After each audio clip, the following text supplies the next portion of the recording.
जे advance ने अभी statistics को अपने सिलेबस में इंक्लूड कर लिया है, तो इस तरह के क्वेश्चंस और आने वाले टाइम में काफ़ी दिखेंगे हमें। तो ये जे एडवांस 2024 का क्वेश्चन एक बार ट्राई करो, फिर इसका सॉल्यूशन समझते हैं। तो क्वेश्चन में एक्स रैंडम वेरिएबल दे रखा है, probability p x equal to x denote कर रहा है probability that x takes the value x.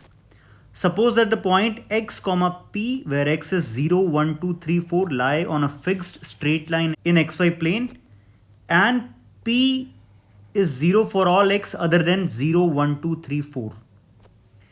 If mean of x is 5/2 and variance is x, then 24 alpha is what? तो सबसे पहले तो रैंडम वेरिएबल जो हमें दे रखा है उसकी हम टेबल बनाते हैं, और ऐसे इन रैंडम वेरिएबल के क्वेश्चंस में जहां हमें मीन और वेरिएंस फाइंड करना होता है वहां पे हमें सबसे पहले टेबल ही बना लेनी चाहिए।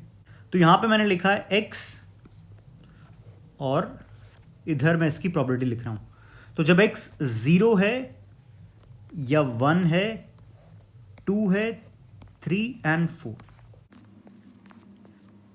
अच्छा, ये लाइन पढ़ो, x comma p lie on a fixed line in xy plane। तो हम सबसे पहले वो लाइन ही मेंशन कर देते हैं, y is equal to mx plus c। तो x कॉमा p है तो मैंने लिखा p is equal to mx plus c। तो अब जल्दी से देखो, जब x 0 है तो p कितना आएगा c, और जब x 1 है तो ये बनेगा m plus c, और जब x 2 है तो ये बनेगा 2m plus c, और 3 पर 3m plus c, इसी तरह से 4m plus c। अब इस लाइन का मतलब समझो, यहां पे लिखा हुआ है p is 0 for all x other than 0, 1, 2, 3, 4।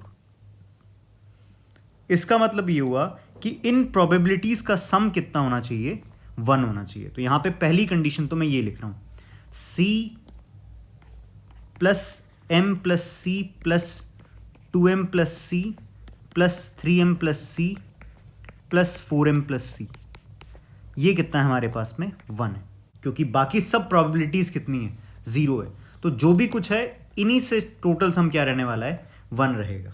तो m 2m 3m 4m ये बनेगा 10m plus 5c is equal to 1। तो m और c में हमारे पास में एक कंडीशन मिल चुकी है।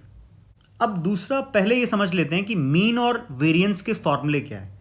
तो हम अगर मीन लिखें तो मीन क्या रहता है, समेशन ऑफ xi pi, और वेरिएंस का फॉर्मूला है summation of xi square pi minus summation of xi pi का होल स्क्वायर। ये हमारे मीन और वेरिएंस के फॉर्मूले हैं।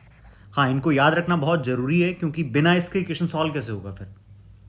अब क्योंकि क्वेश्चन में मीन हमें दे रखा है, मीन कितना है, 5/2 है, तो इस मीन जो कि 5/2 दे रखा है इसका यूज करके हम m और c में एक और कंडीशन निकाल सकते हैं। तो वही करते हैं अपन। तो xi pi मैंने लिखा summation of xi pi i is equal to 0 to 4। ये है अपना मीन जो कि कितना दे रखा है, 5/2। और अगर मैं फॉर्मूला अप्लाई करूँ summation of xi pi use करते हैं इसका, तो xi मतलब 0 into c, 0 into c plus 1 into m plus c, इसी तरह से 2 इंटू 2m प्लस सी, फिर 3 into 3m plus c, 4 into 4m plus c. ये बन जाएगा 1 plus 4 plus 9 plus 16m plus 1 plus 2 plus 3 plus 4 c is equal to 5/2। Simplify करके आ जाएगा 30m plus 10c is equal to 5/2। तो ये condition number 2 हमारे पास आ गई। तो पहले तो फर्स्ट और सेकंड कंडीशन का यूज करके हम m और c की वैल्यू निकाल लेते हैं। तो 15m प्लस 5c इज 5/4, ये अपनी सेकंड कंडीशन है, और इस फर्स्ट का यूज करते हैं तो क्या बनेगा, 5m is equal to 1/4, m आया 1/20 और c आ जाएगा 1/10। तो ये हमने m और c सबसे पहले फाइंड कर लिया है। अब क्वेश्चन में हमें दे रखा है वेरिएंस दे रखा है अल्फा, और फाइंड करना है 24 अल्फा। तो कुल मिला के वेरिएंस ही फाइंड करना है और उसको 24 से मल्टीप्लाई कर देंगे तो हमारा आंसर आ जाएगा। तो वेरिएंस के फॉर्मूले को अगर हम ध्यान से देखें तो वेरिएंस के फॉर्मूले में हमारे पास में summation of x i square into P I है, तो हमें एक्स आई स्क्वायर भी फाइंड करना है। तो बहुत मुश्किल काम नहीं है, जो टेबल हमारे सामने पहले से बनी हुई है इसमें एक और चीज़ इंक्लूड करनी पड़ेगी। तो इस टेबल को लेके चलते हैं हम यहाँ से, यहाँ पे मैं फिर से ये टेबल बना देता हूँ और इसमें इंक्लूड कर देते हैं एक्स आई स्क्वायर को भी। तो ये आएगा 0, 1, 4, 9, 16। और वेरिएंस का फॉर्मूला एक बार वापस लिख देता हूँ मैं। वेरिएंस क्या रहेगा, summation of x i square P I minus summation of x I P I का होल स्क्वायर। ध्यान से देखो, ये जो summation of x I P I है ये तो बेसिकली मीन ही है, जो कि क्वेश्चन में 5/2 दे रखा है। तो वेरिएंस जो कि कितना गिवन है, alpha is equal to summation of x i square. तो क्या बनेगा, 0 plus 1 into m plus c plus 4 into 2m plus c plus 9 into 3m plus c और 16 इंटू 4m प्लस सी और माइनस ये क्या है, मीन का स्क्वायर जो कि कितना है 25/4। और m और c की वैल्यू हमारे पास में है ही, तो अल्फा आ जाएगा 3/20 plus 4 into 4/20 plus 9 into 5/20 plus 16 into 6/20 minus 25/4। और ये सिंप्लीफाई होकर आ जाएगा 3 plus 16 plus 45 plus 96 divided by 20 minus 25/4। Alpha is 160/20 minus 25/4।